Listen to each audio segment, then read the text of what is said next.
Hi friends, welcome to ತನು ಸ್ವಯಂ ಅಡುಗೆ.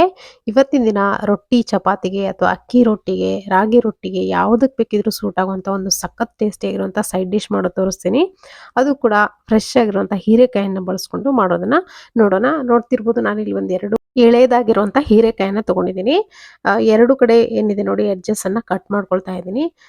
ಎಡ್ಜಸ್ಸನ್ನು cut ಮಾಡಿಕೊಂಡು ಹೀರೆಕಾಯಿ ಪೂರ್ತಿ ಎಳೆದಾಗಿರೋದ್ರಿಂದ ಜಾಸ್ತಿ ಏನು ಪೀಲ್ ಮಾಡೋ ಅಗತ್ಯ ಇಲ್ಲ. ಅಂದರೆ ಮೇಲ್ಗಡೆ ಇರೋಂಥ ಸಿಪ್ಪೆನ ಜಾಸ್ತಿ ತೆಗಿಯೋ ಅಗತ್ಯ ಇಲ್ಲ. ಜಸ್ಟ್ ನೋಡಿ ಈ ಥರ ಮೇಲ್ಗಡೆ ಒಂದೊಂದೇ ಲೇಯರು ತೆಗೆದ್ರೆ ಆಯಿತು. ಪೂರ್ತಿ ಲೇಯರನ್ನು ತೆಗಿಬೇಡಿ. ಪೂರ್ತಿ ಬಲ್ತಿರುವಂಥದ್ದು ಹೀರೆಕಾಯಿ ಇದ್ದರೆ ಪೂರ್ತಿಯಾಗಿ ತೆಗಿಬೇಕಾಗತ್ತೆ. ನೋಡಿ ಇಷ್ಟು ಹೀರೆಕಾಯಿನ ಸಿಪ್ಪೆನ ತೆಗೆದು ಇಟ್ಕೊಂಡಿದ್ದೀನಿ. ಇವಾಗ 2ರಿಂದ 3 ಇಂಚ್ ಆಗುವಷ್ಟು ಈ ಥರ ಹೀರೆಕಾಯಿನ ಕಟ್ ಮಾಡ್ಕೊಳ್ತಾ ಇದ್ದೀನಿ ನಾನು. ನೀವು ಚಿಕ್ಕ ಚಿಕ್ಕ ಪೀಸ್ಗಳನ್ನು ಕೂಡ ಮಾಡ್ಕೋಬೋದು. ನಾನಿಲ್ಲಿ ಹೀರೆಕಾಯಿ ಎಣ್ಣೆಗಾಯಿನ ಒಂದು ಡಿಫ್ರೆಂಟ್ ಸ್ಟೈಲ್ನಲ್ಲಿ ಕ್ವಿಕ್ಕಾಗಿ ಯಾವ ರೀತಿ ಮಾಡೋದಂತ ತೋರಿಸ್ತಿದ್ದೀನಿ. ಯಾವುದೇ ಮಸಾಲೆನ ರುಬ್ಬದೇನೆ ಇನ್ಸ್ಟಂಟಾಗಿ ಹೀರೆಕಾಯಿ ಎಣ್ಣೆಗಾಯಿನ ಯಾವ ರೀತಿ ಮಾಡೋದು ಅಂತ ತೋರಿಸ್ತಾ ಇದ್ದೀನಿ. ಇದಕ್ಕೆ ನೋಡಿ ಒಂದು 3 ಇಂಚಿನಷ್ಟು ಕಟ್ ಮಾಡಿಕೊಂಡು ಈ ಥರ ಪ್ಲಸ್ ಆಕಾರಕ್ಕೆ ನಾನಿಲ್ಲಿ ಕಟ್ ಮಾಡ್ಕೊಳ್ತಾ ಇದ್ದೀನಿ. ಎಣ್ಣೆಗಾಯಿ ಅಂದರೆ ನೋಡಿ ಈ ಥರ ಸ್ಟಫಿಂಗ್ ಮಾಡ್ಕೊಳ್ಳೋಕ್ಕೆ ಒಂದು ಪ್ಲಸ್ ಆಕಾರಕ್ಕೆ ಕಟ್ ಮಾಡ್ಕೋಬೇಕಾಗತ್ತೆ. ಈ ಬದನೆಕಾಯಿ ಎಣ್ಣೆಗಾಯಿ ಯಾವ ರೀತಿ ಮಾಡ್ತೀವೋ ಹಾಗೆ ಅದೇ ಥರ ಕಟ್ ಮಾಡಿ ಇಟ್ಕೊಂಡಿದ್ದೀನಿ. ಇವಾಗ ಇದಕ್ಕೆ ಕ್ವಿಕ್ಕಾಗಿರುವಂಥ ಇನ್ಸ್ಟಂಟ್ ಮಸಾಲಾನ ರೆಡಿ ಮಾಡ್ಕೊಳ್ಳೋಣ. ಇದಕ್ಕೆ ಹುಚ್ಚಳು ಪೌಡ್ರ್ ಹಾಕ್ಕೊಂಡಿದ್ದೀನಿ 1 ಟೇಬಲ್ ಸ್ಪೂನ್ ಆಗೋಷ್ಟು. ಜೊತೆಗೆ ಹುರಿದಂಥ ಕಡಲೆ ಬೀಜದ ಪುಡಿ ಇದು, ಅದನ್ನು ಕೂಡ 1 ಟೇಬಲ್ ಸ್ಪೂನ್ ಆಗೋಷ್ಟು ಹಾಕ್ಕೊಂಡಿದ್ದೀನಿ. ಹಾಗೆ ಇದು ಒಣ ಕೊಬ್ಬರಿ ಪುಡಿ, ಅಂದರೆ ಒಣ ತೆಂಗಿನಕಾಯಿ ಇರುತ್ತಲ್ಲ, ಒಂದು ಒಣ ಕೊಬ್ಬರಿ ಅದರದ್ದು ಪೌಡ್ರ್ ಮಾಡಿ ಇಟ್ಕೊಂಡಿರ್ತೀನಿ ನಾನು, ಅದನ್ನು ಕೂಡ ಹಾಕ್ಕೊಂಡಿದ್ದೀನಿ 1 ಟೇಬಲ್ ಸ್ಪೂನ್ ಆಗೋಷ್ಟು. ಹಾಗೆಯೇ ಇದು ಮಸಾಲ ಖಾರ, ನಮ್ಮ ಉತ್ತರ ಕರ್ನಾಟಕ ಸ್ಪೆಷಲ್ ಮಸಾಲ ಖಾರ, ಅದನ್ನು ಕೂಡ ಒಂದೇ 1 ಟೀ ಸ್ಪೂನಷ್ಟು ಹಾಕ್ಕೊಂಡಿದ್ದೀನಿ. ತುಂಬಾ ಸ್ಟ್ರಾಂಗ್ ಇರುತ್ತೆ. 1 ಟೀ ಸ್ಪೂನಷ್ಟು ಮಾತ್ರ ಹಾಕ್ಕೊಂಡ್ರೆ ಸಾಕಾಗುತ್ತೆ. ಇವಾಗ ನೋಡಿ ನಾರ್ಮಲ್ ಅಚ್ಚ ಖಾರದ ಪುಡಿ ಇರುತ್ತಲ್ಲ, ಅದನ್ನು ಕೂಡ 1 2 ಟೀ ಸ್ಪೂನ್ ಹಾಕ್ಕೊಂಡಿದ್ದೀನಿ. ಅಚ್ಚ ಖಾರದ ಪುಡಿ ಹಾಕಾದ್ಮೇಲೆ ರುಚಿಗೆ ಎಷ್ಟು ಬೇಕಷ್ಟು ನೋಡ್ಕೊಂಡು ಉಪ್ಪು ಹಾಕ್ಕೊಂಡು ಸ್ವಲ್ಪ ಕೊತ್ತಂಬರಿ ಸೊಪ್ಪನ್ನ ಸಣ್ಣದಾಗಿ ಕಟ್ ಮಾಡ್ಕೊಂಡು ಹಾಕೋಬೇಕು. ಆಮೇಲೆ ಅರಿಶಿನ ಪುಡಿ ಹಾಕ್ಕೊಂಡು ಇದೆಲ್ಲದನ್ನು ಚೆನ್ನಾಗಿ ಮಿಕ್ಸ್ ಮಾಡ್ಕೋಬೇಕು. ಇದನ್ನು ನೋಡಿ ಎಲ್ಲ ಇಂಗ್ರೀಡಿಯೆಂಟ್ಸ್ ಲಿಸ್ಟನ್ನ ಡಿಸ್ಕ್ರಿಪ್ಷನ್ ಬಾಕ್ಸಲ್ಲಿ ಕೊಟ್ಟಿರ್ತೀನಿ. ಅಲ್ಲಿ ಕೂಡ ನೀವು ನೋಡ್ಕೋಬೋದು, ಅಥವಾ ಇಲ್ಲೂ ಕೂಡ ನಾನಲ್ಲಿ ಸೈಡಲ್ಲಿ ಕೊಡ್ತಿರ್ತೀನಿ, ಅಲ್ಲೂ ಕೂಡ ನೀವು ನೋಡ್ಕೋಬೋದು. ಇದೆಲ್ಲ ಮಿಕ್ಸ್ ಮಾಡಾದ್ಮೇಲೆ ಒಂದು ನಿಂಬೆಹಣ್ಣು ಗಾತ್ರದ ಹುಣಸೆ ಹಣ್ಣಿನ ರಸವನ್ನು ಕೂಡ ನಾನಿಲ್ಲಿ ಹಾಕಿದ್ದೀನಿ. ಅದನ್ನು ಕೂಡ ಹಾಕಿ ಚೆನ್ನಾಗಿ ಮಿಕ್ಸ್ ಮಾಡಿ ಒಂದು ಪೇಸ್ಟ್ ಥರ ಮಾಡ್ಕೊಳ್ಳಿ. ಹುಣಸೆ ಹಣ್ಣಿನ ರಸ ಹಾಕೋದ್ರಿಂದ ಒಂದು ಒಳ್ಳೆ ಟೇಸ್ಟ್ ಬರುತ್ತೆ, ತುಂಬಾ ಚೆನ್ನಾಗಿ ಟೇಸ್ಟ್ ಬರುತ್ತೆ. ಅದೇ ಮೇನ್ ಟೇಸ್ಟ್ ಕೊಡೋದು. ಇವಾಗ ನೋಡಿ ಈ ಥರ ಸ್ಟಫಿಂಗ್ ರೆಡಿ ಆಯಿತು ನಮಗೆ ಇನ್ಸ್ಟಂಟಾಗಿ. ಯಾವುದೇ ರೀತಿ ಮಿಕ್ಸರ್ ಜಾರ್ ಬಳಸಿಲ್ಲ, ಮಿಕ್ಸರ್ ಗ್ರೈಂಡರ್ ಬಳಸಿಲ್ಲ, ಇನ್ಸ್ಟಂಟಾಗಿ ನಮಗೆ ಸ್ಟಫಿಂಗ್ ರೆಡಿ ಆಯಿತು. ಈ ಥರ ನೀವು ಕೆಲವೊಂದು ಟಿಪ್ಸನ್ನು ಬಳಸಿದ್ರೆ ಇನ್ಸ್ಟಂಟಾಗಿ ಅಡುಗೆನ ಮಾಡ್ಬೋದು. ಈ ಥರ ಎಲ್ಲ ಪೌಡ್ರ್ಗಳನ್ನ ಮಾಡಿ ಇಟ್ಕೊಂಡ್ಬಿಟ್ರೆ ತಿಂಗಳಾನ್ಗಟ್ಲೆ ನೀವು ಆರಾಮಾಗಿ ಯೂಸ್ ಮಾಡ್ಕೋಬೋದು. ಎಲ್ಲ ಪಲ್ಯಗಳಿಗೂ ಎಲ್ಲ ಎಣ್ಣೆಗಾಯಿಗಳಿಗೂ ಬರುತ್ತೆ.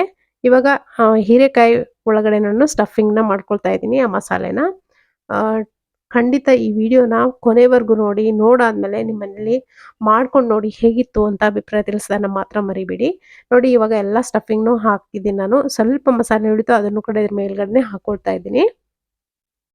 ನೋಡಿ ಇವಾಗ ಒಂದು ಪಾತ್ರೆ ಬಿಸಿ ಇಟ್ಕೊಂಡಿದ್ದೀನಿ. ಇದಕ್ಕೆ ನೋಡಿ ಎಣ್ಣೆಗಾಯಿ ಅಂದರೆ ಸ್ವಲ್ಪ ಎಣ್ಣೆ ಜಾಸ್ತಿನೇ ಬೇಕಾಗುತ್ತೆ. 1 2 ಟೇಬಲ್ ಸ್ಪೂನ್ ಆಗೋಷ್ಟು ಎಣ್ಣೆ ಹಾಕ್ಕೊಂಡಿದ್ದೀನಿ. ಸಾಸಿವೆ ಜೀರಿಗೆ 1 ಟೀ ಸ್ಪೂನ್ ಆಗೋಷ್ಟು ಹಾಕ್ಕೊಂಡಿದ್ದೀನಿ.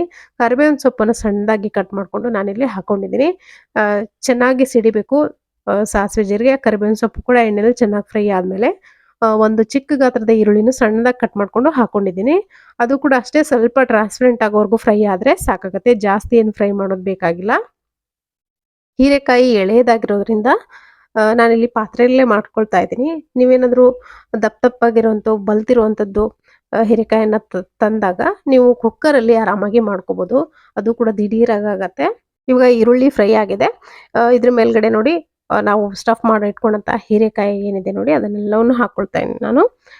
ಎಲ್ಲವನ್ನು ಹಾಕ್ಕೊಂಡು ಇದನ್ನು ಯಾವುದೇ ರೀತಿ ಜಾಸ್ತಿ ಮಿಕ್ಸ್ ಮಾಡಬಾರ್ದು. ಸ್ಪೂನಿಂದ ಜಸ್ಟ್ ಲೈಟ್ ಹ್ಯಾಂಡಲ್ಲಿ ಮಿಕ್ಸ್ ಮಾಡ್ಕೋಬೇಕು. ಮಸಾಲೆ ಉಳಿದಿತ್ತಲ್ಲ, ಅದನ್ನು ಕೂಡ ಅದ್ರ ಮೇಲ್ಗಡೆನೆ ಹಾಕ್ಕೊಂಡೆ ಲೈಟ್ ಹ್ಯಾಂಡಲ್ಲಿ ಜಸ್ಟ್ ಈರುಳ್ಳಿನ ಮೇಲೆ ಕೆಳಗೆ ಮಾಡಿ ಸಾಕು. ಒಂದು ಚಿಕ್ಕ ಸ್ಪೂನಿಂದ ಮೇಲೆ ಕೆಳಗೆ ಮಾಡಿದ್ರೆ ನೀಟಾಗಿ ಮಿಕ್ಸ್ ಆಗುತ್ತೆ.